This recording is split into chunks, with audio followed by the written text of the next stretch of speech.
Bismillahirrahmanirrahim. Alhamdulillahi Rabbil Alameen.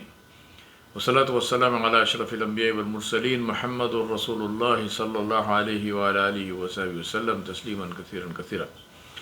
Fama ba'du, my brothers and sisters, Alhamdulillah, we are on the last of the lessons from raising a Muslim child, leaving Islam, raising a Muslim child. I hope this whole series has been beneficial and that there have been takeaways for you which you will find to be of use and benefit for you uh, in terms of raising your children to be good practicing Muslims and responsible, ethical, moral, compassionate human beings.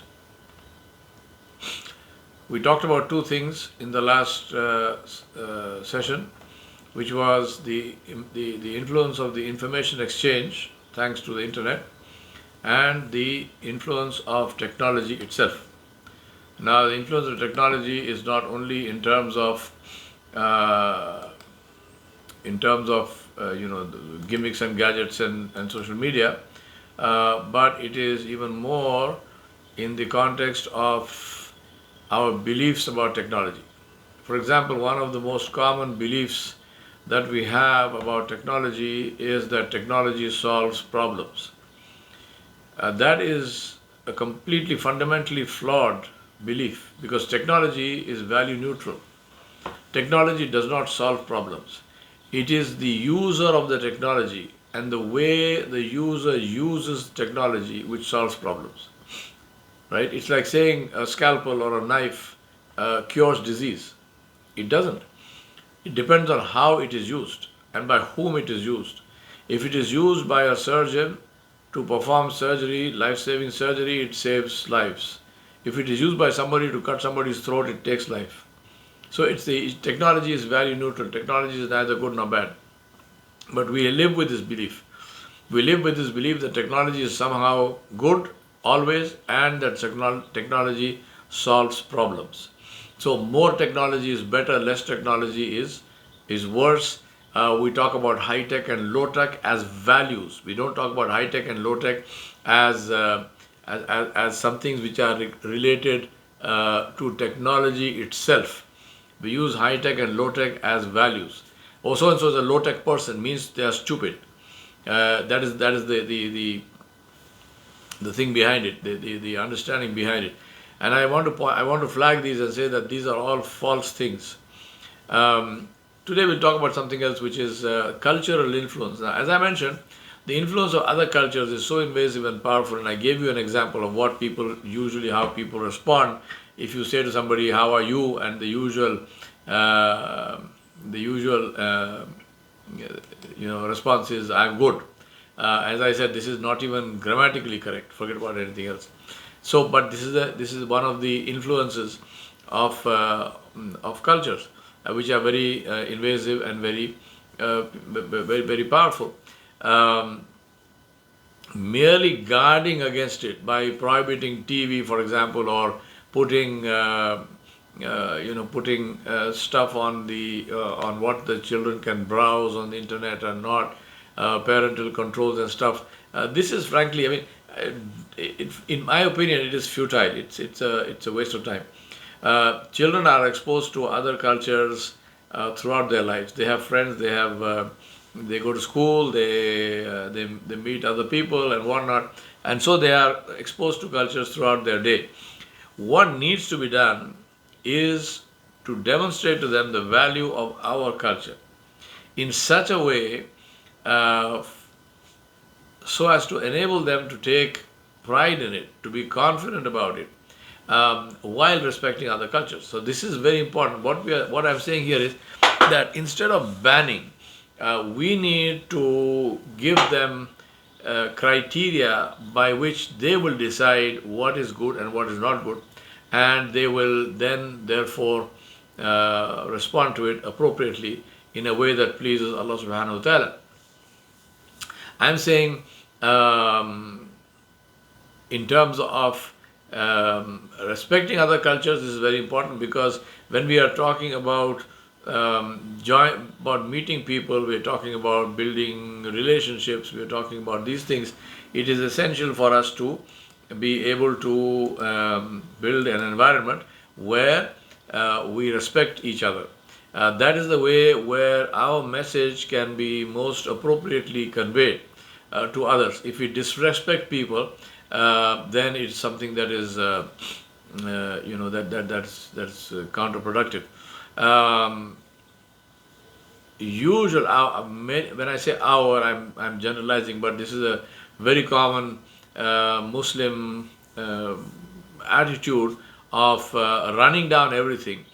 This creates walls and does not promote cross-cultural understanding, running down everything which is not within quotes Muslim. So now, how to learn without becoming judgmental while retaining our own sense of right and wrong? This is very important. It's not one of the. It's not as if I am if I'm open to and I'm understanding and I'm respectful of some other culture, it doesn't mean that I have accepted it and from now on I am from that culture and I will be following that culture. No, I respect it. I understand it. There will be many aspects of it which I appreciate and I applaud. But that does not mean that I have left my culture. I am still my culture. I still have my values. I still have my criteria for right and wrong, and I have not sold that all down the river just for this. The this is something that is complex, but something that needs to be learned before one can teach it. The most critical part of this is to retain an open mind while being clear about the boundaries of Islam. One must be confident without becoming bigoted and arrogant. This is critical to presenting Islam also, because you can't present an alternate perspective without understanding and respecting the perspective of your partner. The modern world has also created myriad new career options, which bring with them new dilemmas and questions. In short, your life history doesn't work anymore. I'm saying this to people of the older generation. So it's simply saying to the children, do what I did is a dead duck. If they do what you did, they will fail. In short, that's why I'm saying your life history doesn't work anymore. Our challenge is to prepare them for a world that we know nothing about. But you signed up for that job when you had a child. Just to give you a small peek at what I mean, please consider the following. The top 10 in-demand jobs in 2010, now we are in 2022, these jobs did not even exist in 2004. In the year 2000, Google, Facebook, Twitter, YouTube, WhatsApp did not exist, right? Google was founded in 1998 but went public in 2004. Facebook went public in 2004. Twitter went public in 2006. YouTube in 2005 and WhatsApp in 2009. In the year 2000, they did not even exist. We all lived in a world without the things that we consider critical to survival today. We did not even have cell phones in 2000. Forget about smartphones. We didn't even have stupid phones. We had no cell phones in 2000. And for the most part, we lived very happily. These things, apart from their nuisance value, they do have some positive uses. They create jobs and they hugely influence our perception of the world, our social behavior, buying preferences, who we look up to, who we look down on. All of this is, our mind is steered by social media, and especially thanks to Facebook and YouTube. This is where we have got. Islamically speaking, thanks today only to Facebook and YouTube, that a lot of modern scholars have more popularity than Imam Ahmad and Imam Abu Hanifa, rahmatullahi alayhi, probably put together in their days. It's not the depth of their knowledge, but our slavery to these technologies which has colored our perception, such as the first thing that people ask is, how many videos do you have on YouTube? As if that's one of the questions of the Day of Judgment. People rate, Allah subhanahu wa ta'ala save us from ourselves. People rate scholars in terms of their English accent, right? Do they speak with an American accent? Do they speak with a Desi accent? Do they speak with an Arabic accent? This is supposed to be the criteria of judging whether a scholar is, within quotes, worth it or not. I mean, how stupidity has become the norm. Stupidity is no longer something that we are ashamed of. Stupidity is something that we are actually proud of. This is something we need to open our eyes for this.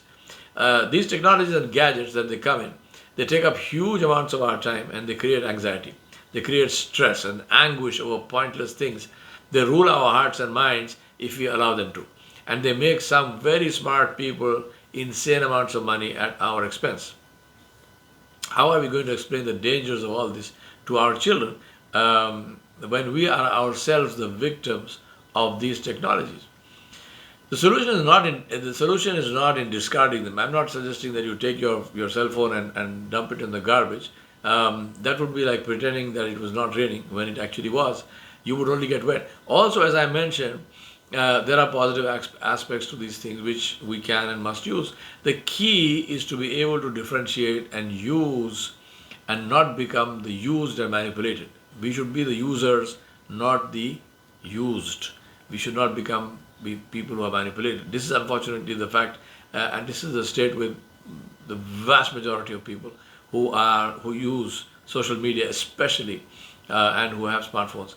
Our challenge is to prepare children for challenges that do not exist yet, using technologies that haven't been invented. I mean, it sounds like some kind of a mind game, but this is actually the reality.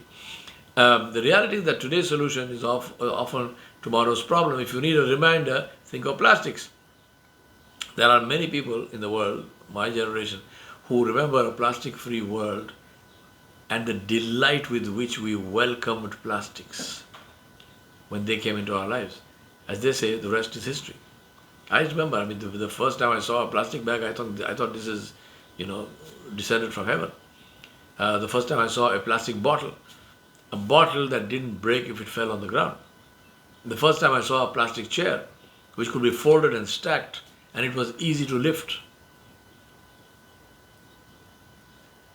Another one is the total amount of technical information is doubling every 2 years. This means that for a student in a 4-year course, what he learned in the first year is already redundant and outdated in the third year. So what is the use of traditional teaching? Because both what we teach and how we teach it needs to change. Frankly, it doesn't need to change. It needs a decent burial, and a new system needs to be born. Finland, which is famous for its educational system, has decided to stop teaching subjects completely and teach application instead. Now, I proposed this idea in 2002 in my vision statement for the Standard Bearers Academy. Unfortunately, no takers. Now, without understanding application, we have the pathetic situation of our children going to school for 15 years and coming out completely innocent of anything remotely useful.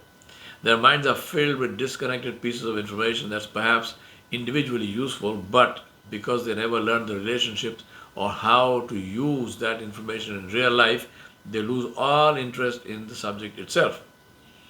In the real world, they are completely incapable of survival itself, let alone being able to influence and guide and command or even earn a decent living. 15 years of full-time schooling only puts them on the threshold of another decade, perhaps, of studying to qualify to stand in the line for a job. What never ceases to amaze me is how the insanity of it does not strike people, and we still continue to donate serious amounts of money to the system that does nothing for us. Those who send their children to big-name schools with high fees ask your child what he or she learned that can help them to survive 1 week on their own, and you will know what your money bought for you.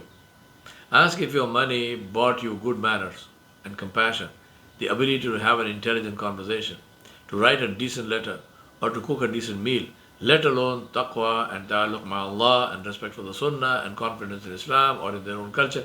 What it probably did buy you is recalcitrant attitudes, arrogance, embracing the worst values of the West instead of the best, enslavement to gadgets and brands, and a burning desire to go to Europe or America to study immediately after graduating from school, but at your expense and not on their own merit. This entitlement mentality is the cancer at the root of all degeneration and family disputes, especially in business families. Most sadly, it probably also bought an attitude of looking down on others, including, in many cases, their own parents, who pay the bills. And to think of it, none of this was promised in the prospectus when you put the child in school, was it? Talk about the aha experience and getting value for your money. So what to do? Solution. Win the race. What is the race? RACE. This is my acronym for what you need to do to deal with the challenge of raising children you can be proud of. RACE stands for read, anticipate, create, execute. Let's quickly do that. Read. Reading has become a redundancy, and this is the root cause of most of our problems. Not reading disconnects us from our own history, our culture, our religion, from Allah subhanahu wa ta'ala. Reading enables us to know what's happening, to put it in perspective, and to anticipate problems and opportunities. Two names for the same thing, problem, opportunity. So ask yourself how many books you read every month. Ignorance is not bliss. It's ugly and shameful. So start reading. Read and encourage your children to read. Read and analyze and discuss and debate. See what questions they ask. The questions are much more important than the answers. Let powerful questions arise in the mind and answer them yourself or find others who can answer them. Cultivate the company of those who read and who have intelligent conversations, not ghibah, backbiting and slander, disguised as social talk. Cultivate the company of scholars of all kinds of knowledge. Go to them and take your children with you. Don't worry if your children tell you that they can't understand anything that's being said. That's a sign of the result of the kind of upbringing and raising that you gave them and what they failed to learn in school. Consider it a sign of sickness. That is why you took them there, to stretch their minds and to expose them to the expanse of knowledge. What you hear today and don't understand gets stored in the memory and comes to your aid years later at unexpected moments. You need to change your habits and your social life. If your social life consists of attending random weddings and re-eating biryani, then none of what I have said will be possible. You have to do first what you want your children to do. Make no mistake, to give, you must first have. Second one, R-E-A-D, right? R-A-C-E, A. So R was read, A is anticipate. Learn to read the signs, both in your children and in the environment, and prepare for them by being proactive. Combative and harsh attitudes usually get negative results. You need to be able to reason and convince, not force. To reason and convince, you need to have knowledge and be convinced yourself. Brings us back to reading. Another great resource is the company of wise people. Wisdom begins with taqwa, so people who obey Allah subhanahu wa ta'ala by definition can't be wise, though they may have some skills or some specific knowledge. So people who disobey Allah subhanahu wa ta'ala, right? Because wisdom begins with taqwa, so people who disobey Allah cannot be wise. They may have some other knowledge. Seek the company of muttaqoon, who obey Allah subhanahu wa ta'ala and follow the sunnah of His Messenger sallallahu alayhi wa sallam. Then monitor conversations, your own conversation and the conversation of your children. Monitor, I don't mean spy on them. I'm saying when you are listening to them, do that consciously and thoughtfully. Monitor your company. Who do you meet with your children? Who are your children exposed to? What are they likely to learn from those people? Make sure you keep the right company and expose your children to the right company. Most children today spend time with their own age groups. The question is, what can a 15-year-old teach another 15-year-old? Children need the company of wise and knowledgeable elders to learn life skills. This is how mammals learn, from elders. Sohbat se sahaba bane. The Sahaba learned and they became Sahaba because of the Sohbah of the Prophet sallallahu alaihi wasallam. Our children today are starved of the Sohbat of wise elders, and the tragedy is that most are not even aware of what they are losing. Third one, C, is create. Now that you have an idea of the challenges ahead and you have anticipated how some of them are likely to touch you and your children, let's create solutions. Teach tools, because your answers don't work anymore. Answers don't work. Teach them the tool to arrive at their own answer. Teach them tools because tools are timeless and they can be applied to all kinds of problems. Among the most important tools are the following. Number one, how to connect to Allah subhanahu wa ta'ala. Number two, the power of dua. Number three, disciplined living.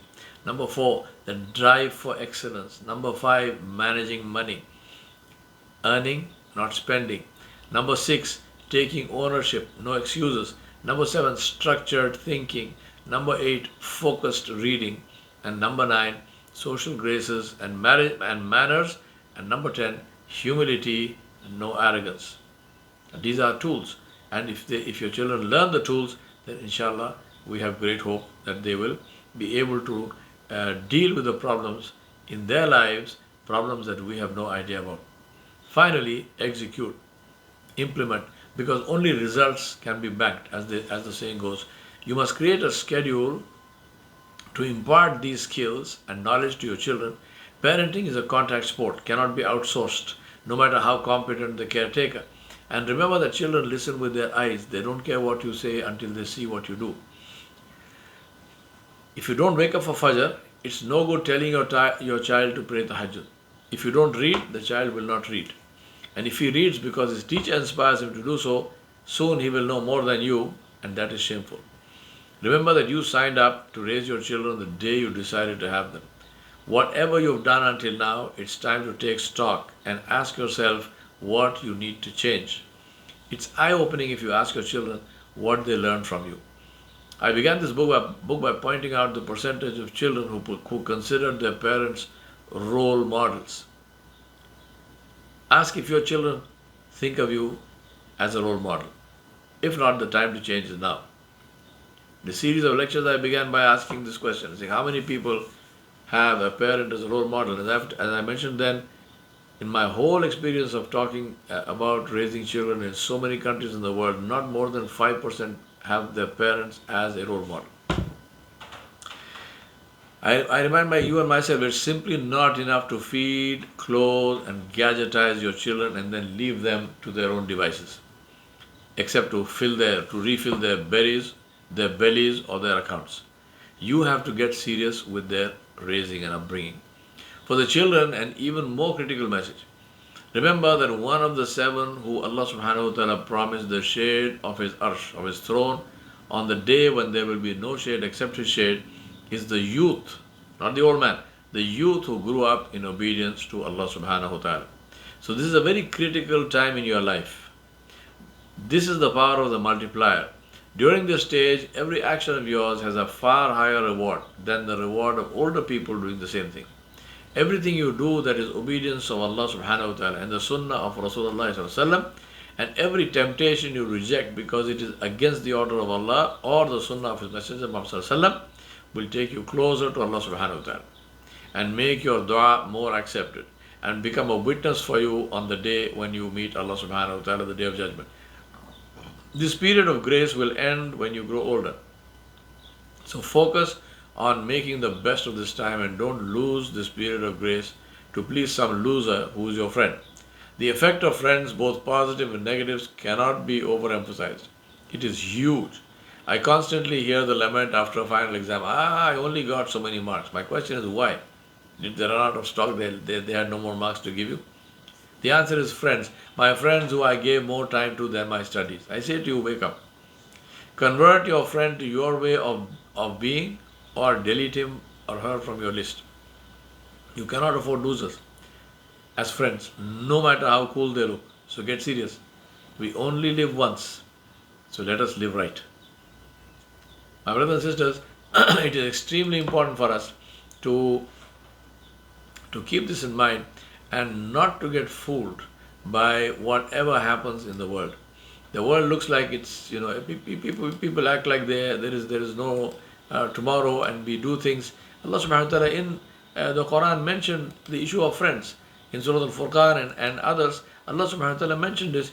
And Allah subhanahu wa ta'ala said that on the day of judgment, Allah subhanahu wa ta'ala said that akhilla, that is the friends who would be the dearest of friends in this world. Allah said on the day of judgment, they will be enemies to one another. Akhilla, the closest of friends, on the day of judgment will be enemies to one another. Illa al-muttaqun. illa, except for the people of taqwa. Illa al-muttaqun. Now, this is something that really we need to think about and say that what is it? How do I assess who is a good friend? Rasulullah Sallallahu Alaihi Wasallam mentioned in a hadith, if I recall it correctly, may Allah save me from not recalling it correctly. He said a good friend is one who reminds you of Allah Subhanahu wa Taala. Number one. Number two, being in his company or her company reminds you of the Day of Judgment. And third one is that you learn something new from them. See the three criteria. He's not saying a best friend is the one who's got money, who spends on you and does this, does that. No. Who reminds you of Allah, and in the company of that friend, you remember the Day of Judgment, which means that if you are in that company of that friend, you are not going to be doing something which is haram, you will not do something which Allah dislikes, because you are thinking of the Day of Judgment. And number three, you learn something useful, something new from this person.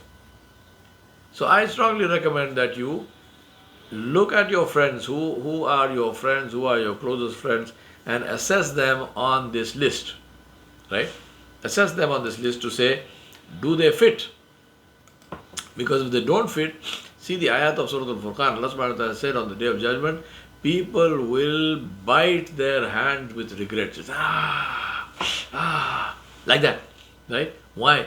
They will say, I wish that this person had not been my friend.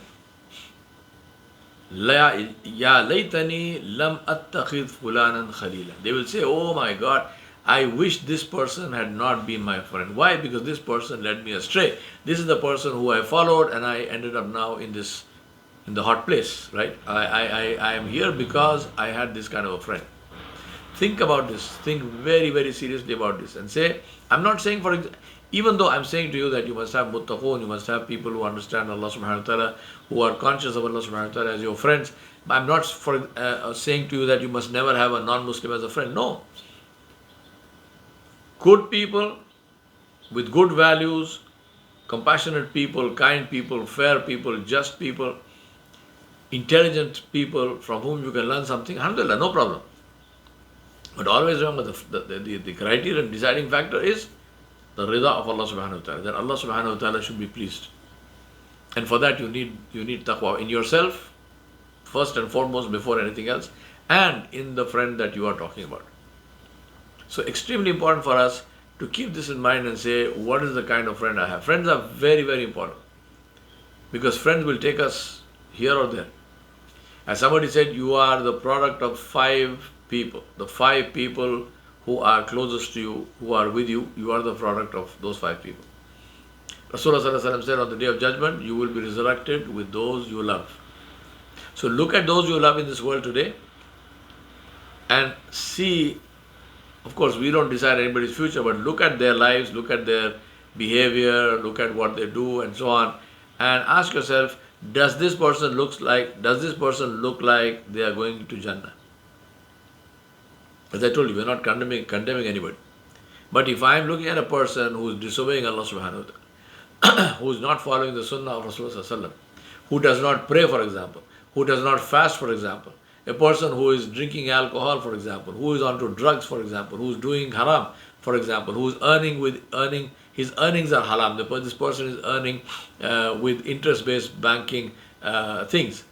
He has bank loans and so on in his business. This person is buying and selling haram, right? They're buying and selling alcohol and lottery tickets and pork products and whatnot. What do you think this kind of person, where do you think they're headed? I'm not saying condemn them, I'm saying get away from them. Because if you are with them, if you love them, then talk to them, save them from what they are doing. Tell them what they need to hear, not what they like to hear. And if you believe that you cannot have any influence on them, then leave them. Because on the Day of Judgment, you will be resurrected with the ones you love. So if I love somebody who used to do haram in this world, I will be with that person, and on the Day of Judgment, that person who was doing haram is going to end up in the hellfire, and I will be with him. I don't want that. Right? I do not want that. So correct it in this life. Look at your friends list and get rid of all friends who don't fit this framework that Rasulullah Sallallahu Alaihi Wasallam gave us. Somebody who reminds me of Allah, somebody in whose company I remember the day of judgment, and somebody from whom I can learn something new. I ask Allah subhanahu wa ta'ala to enable us to raise children who will be sadaqatul jariyah for us when we are gone, to raise children who will be markers and who will add value and who will add dignity and who will be a worthy legacy of ours in times to come. I ask Allah to enable us to raise children who will change this world and make it a far better place than it is today for everybody who lives in it. وصلى الله على نبي الكريم وعلى آله وصحبه أجمعين برحمتك يا أرحم الراحمين. والسلام عليكم ورحمة الله وبركاته.